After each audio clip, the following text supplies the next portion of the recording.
beautiful friends. Welcome to Soil Sazon. I'm Josephina and I am finally back in my kitchen. I'm going to give you guys a completely separate video on another occasion, just updating you guys on life and all of the things that I had going on. I had to take a little break for health reasons. You guys can kind of see here, I'm dealing with a little bit of a flare-up, but this is so much better than it was before. So now that I'm back, I wanted to make my first video back, be in the kitchen, and then my update video will happen with the garden and I'll tell you all the things. So to start us off, I wanted to come in with my cookbook series. So I told you guys that I was going to be using a different book and I had started with a recipe on there. But while I was on my little healing break, I was looking through it, and honestly, as I was trying to pick recipes, and after having had the last one, I just realized that cookbook was just not it for me. I was going to force myself through it just because I felt like since I started it, I should have finished it. But I just, I wasn't a fan. It wasn't convincing me. And so I decided that I'm going to go with a chef that I know, that I have loved for a very long time. And her name is Chef Marcela Valladolid. This is her latest cookbook. I was so excited when she came out with it. I have tried so many of her recipes over the years and they have never failed me. So I decided I'm gonna go with someone I know, someone whose recipes have never failed me, and we're gonna do this together as like a cookbook club. So if you would like to follow along doing this recipe book with me, I'm gonna link it down in the description box. I got mine off Amazon, so I'll put that same link so that you can get it too, and we can go through this series together so you can try all the delicious Mexican foods. So to start us off with this cookbook club series, I'm going to do an Adobo Rubbed Spatchcocked Chicken.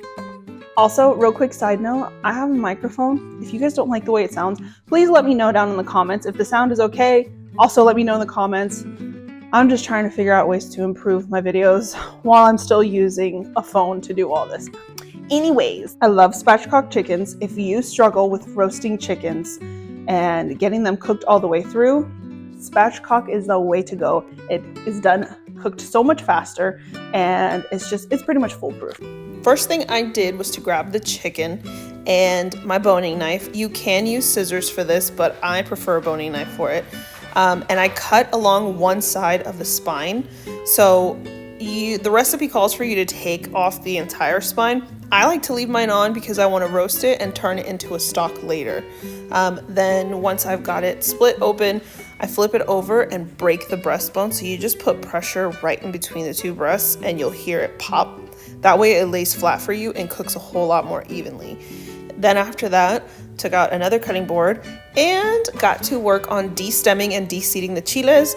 All you have to do is just rip off the top and then split it open and pull out the rib and the seeds that are in there and make sure it's all nice and cleaned out. It's super easy to do. The two peppers that this recipe calls for are the guajillo, which is the one I'm using here, and pasilla. The guajillo is going to be just for color and flavoring, and the pasilla is the one that's going to have a mild flavor to it. Sometimes it can be like a mild medium kind of a spice level, so if you want something that's more mild than the pasilla, then I would recommend going with an ancho chile.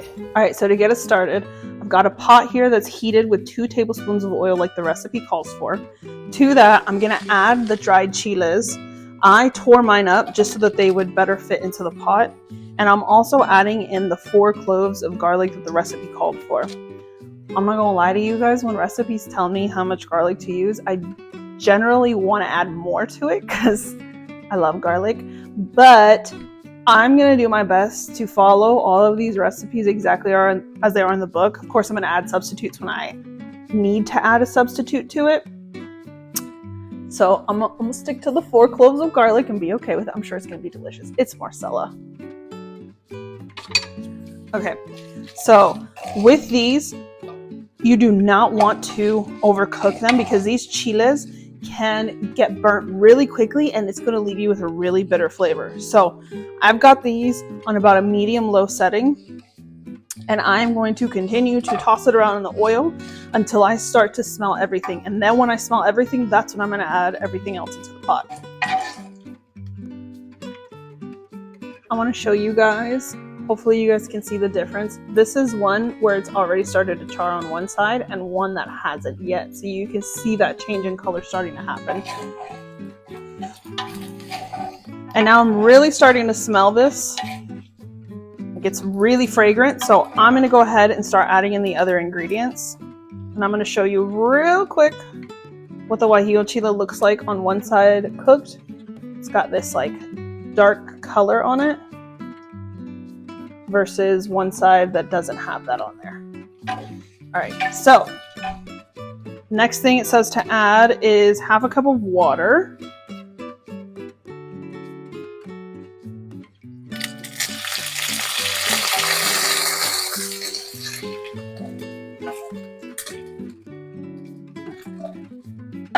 I added that slowly so that it would not pop all that oil at me.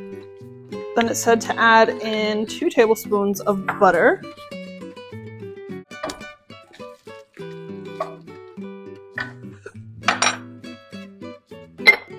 It says a pinch of dried oregano. I have this sprig here, so I'm just going to add in the sprig and crush it up. I like to smush it up between my fingers like that as I drop it in. That way it breaks it up for me. And it also helps to release the oils that are in it.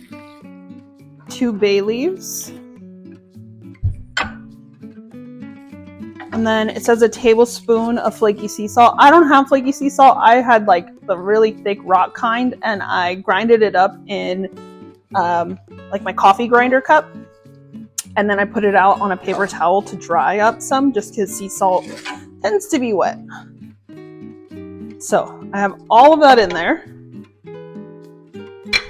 And with it on that medium-low, I'm going to let that come up to a simmer and soften those chiles. So I'm going to let that go for about 10 minutes. And I'm going to cover it so that all the steam stays inside. While that's going, I'm just going to add in the last ingredient to my blender cup, which was 1 tablespoon of red wine vinegar. So I've got that in here. And I'm going to set it aside while that works. And I'm going to cut up the potatoes. So it called for 3 pounds of baby potatoes. I do have baby potatoes. They're just growing right now. They have another month left.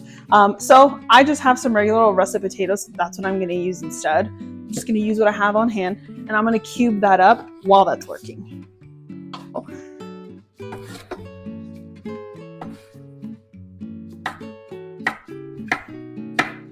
So because these are so large, I am just cutting them in half lengthwise. Cutting that in half lengthwise again.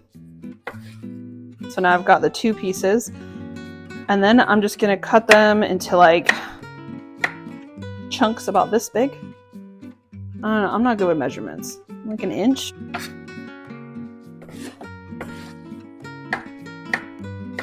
I don't want to get chicken juices everywhere, so I've got to go set this chicken aside somewhere else.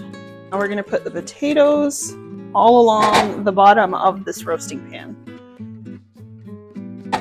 Okay, the other thing it wanted to add with the potatoes was 1 lemon cut into thin slices. So I'm just gonna cut these little booties off.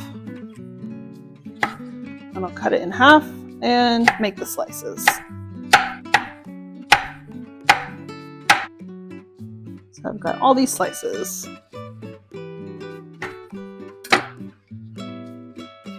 More slices. And I cut mine about this thin. So the seasoning for the potatoes and these lemon slices is supposed to be za'atar. I don't know if I'm pronouncing that correctly. But I looked around grocery stores and I just couldn't find any. So instead I looked up what a good substitute for it is.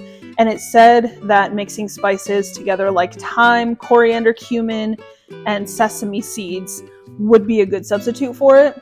Those are ingredients I do have in my kitchen, so I'm going to add that now too. It also says sumac, but I don't have sumac. So I'm just going to work with those ingredients that I have. So I've got the cumin, the coriander, the sesame seeds, and then I've got some thyme over here from the garden. I'm going to sprinkle all that all over everything and give it a good mix with my hands. If you do have the za'atar, it says in the recipe book to add 1 tablespoon. For this, I'm just going to measure with my heart. So I just did some coriander, a little bit of cumin. I don't want to overdo it on the cumin just because this is a strong herb. Sesame seeds. So it said toasted, but listen guys, I'm on a time crunch. I need to get these things in. So I'm not going to toast them today. Maybe I'll try it next time. And then I've got some dried thyme sprigs. And just like with the oregano, I'm pulling it off in the opposite direction and then crushing it up in between my fingers as I release it. That way it breaks it up for me and also releases oils from that thyme. So then the flavor is so much yummier. It's my third sprig and the fourth one. Psych, there's a fifth. Okay, so since there's oregano in the chicken, I'm actually gonna add some fresh oregano. I had a sprig of dried left over from my last recipe that I used, so I just went and harvested a little bit more in the garden, and I'm gonna add that to these.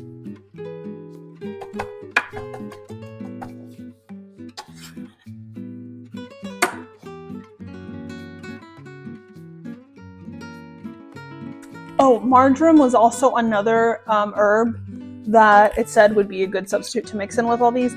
I normally have that. I don't have any. My seeds didn't work out with growing either. So we're just going to work with what we have. And then it says 2 tablespoons of oil. And of course some salt. Now we're going to give this a good old toss.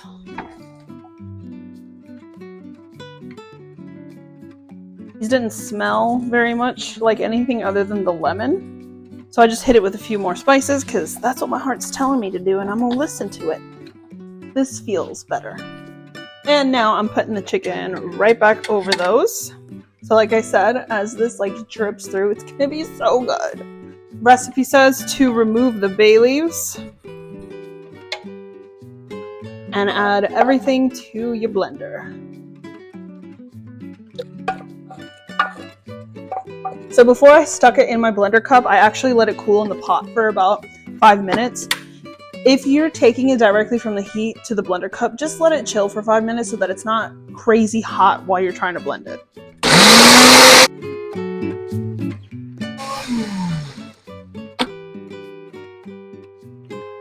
There it is. That smells so good.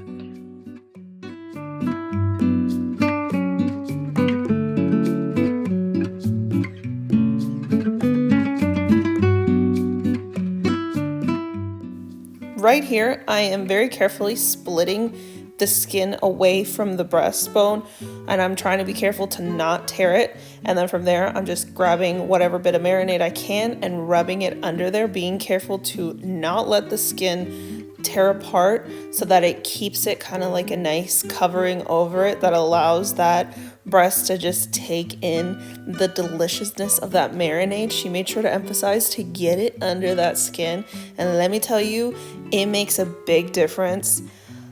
So worth it.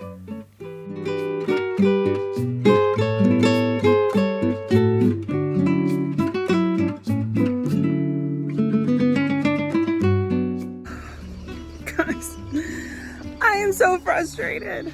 I literally just bought myself a microphone a month ago, and I was gonna use it as soon as I was physically ready to start doing videos, and I'm doing it and my phone falls because the stand that I use my phone on just decided to break and release my phone, and so it landed right onto the little microphone piece and completely broke it. I'll show you guys a picture of it. So now I need to replace my phone stand and I need to replace my microphone. Oh, I'm so frustrated. So I am moving on to the cilantro type sauce. I'll share a little clip with that recipe in it too. And it calls for half of a medium onion.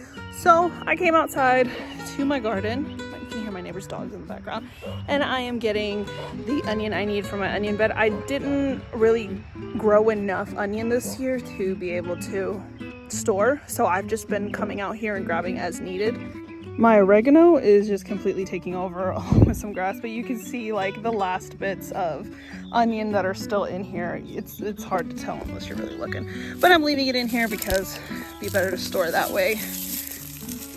And just grabbing as I need. I'm almost done There's only a few scraggly bits left, but check out the garden, guys. I'm gonna give you guys a quick little peek at things.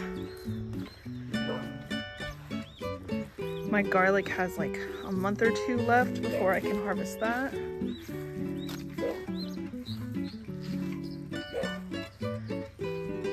Look at all these tomatoes. So many beautiful tomatoes. Look at this.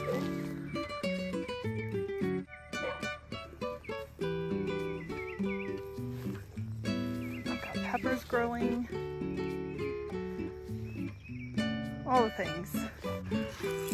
I got my onion. So let's go inside and finish this. And I'm just gonna have to voice over the rest of it. Let me tell you guys that my mood after that went to complete caca. And I forgot to hit record while I was working on that cilantro sauce that she has on the page right behind the spatchcocked chicken. So before doing what I'm doing at the moment, I minced up cilantro and I minced up garlic, and now I am doing my best to finely chop some serrano. It does say in the recipe to pull out the seeds and the ribs, so that's what I did too. Normally I leave that stuff in, but I am trying to be a good girl and follow a recipe all the way. So that's what I did. So I'm mincing that up and adding it into that bowl. I also finely chopped up an onion and added it in there.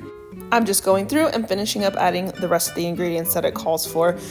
So if you have tried my vaca frita recipe, I'll link that down in the description box, where I also make a cilantro chimichurri, because I don't like parsley in my chimichurri, so I only make it out of that. This tastes extremely similar to it. It just has a little bit more of a kick, and it's a lighter flavor than that chimichurri is, because it doesn't have the herbs that I add into it as well. Plus it has the lime instead of lemon, and so I thoroughly enjoyed this sauce. Also, you see me put my lime to the side, or the lemon that I used to the side, because I love to eat lemon with sprinkling of salt once I've squeezed all the juice out of it. I don't think I have met a Mexican out there that does not do that. And if you haven't tried it, you need to go and do that. I am telling you, my friends, you do not want to have this chicken and not have this mixture on top of it, because the balance of the two flavors together is just so good.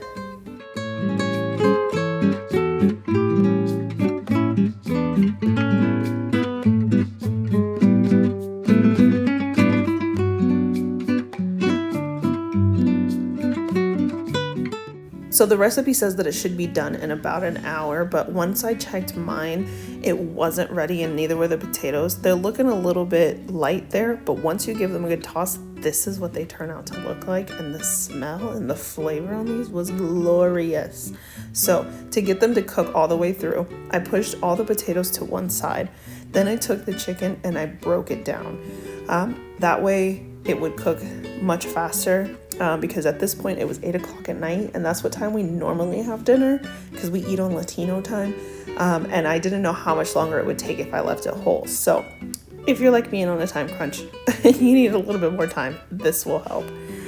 So I stuck it back in the oven for another 30 minutes, and while those 30 minutes were happening, I made the tortillas. She had those listed on the side as something to eat with them, and to have the chicken in that tortilla with that cilantro sauce on top was like the most glorious chicken taco you could ever have. So I highly recommend making some tortillas to go with this. Whether you got store-bought or you got some hacienda yourself to try, do it.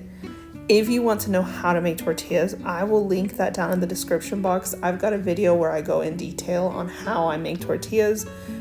I'm still not a pro at it, so I don't always get a puff on the tortilla 100% of the time, but towards the end of making these tortillas, you'll see a nice puffed up tortilla that I show you guys. And right here, I am snacking on that lemon while I'm letting the dough rest with a little bit of salt on it. So good.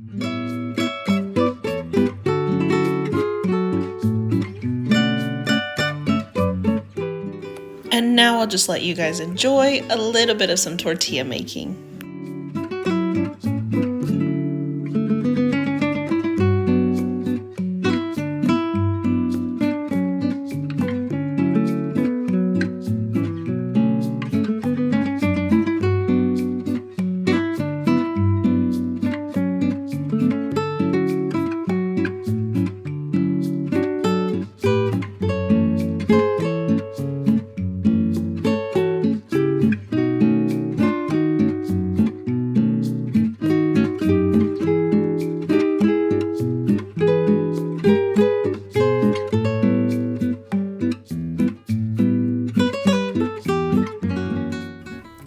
Unfortunately, because it was so late, I wasn't able to do an end with sign off and everything. But guys, this chicken and potatoes, I wish that I could pass you a plate through the screen because it was absolutely amazing. Those spices and herbs on those potatoes were such an amazing combination to go with that flavor of the chicken, that when the adobo and those chicken drippings came down and mixed into it, it was heavenly. It was a mild spice, wasn't anything terrible that I don't think anybody couldn't handle, and just, oh, it was so good, guys. Just looking at it again, my mouth is watering, and that cilantro to go on top, that acidity just balanced everything out. I hope you guys try this, and I hope you guys join me in this cookbook club so that we can try all of these glorious recipes together. If you haven't already, I hope that you're willing to hit that subscribe button and stick around with me for a while on my journey to becoming a homesteader and teaching you how to make Mexican food from scratch. See you in the next one.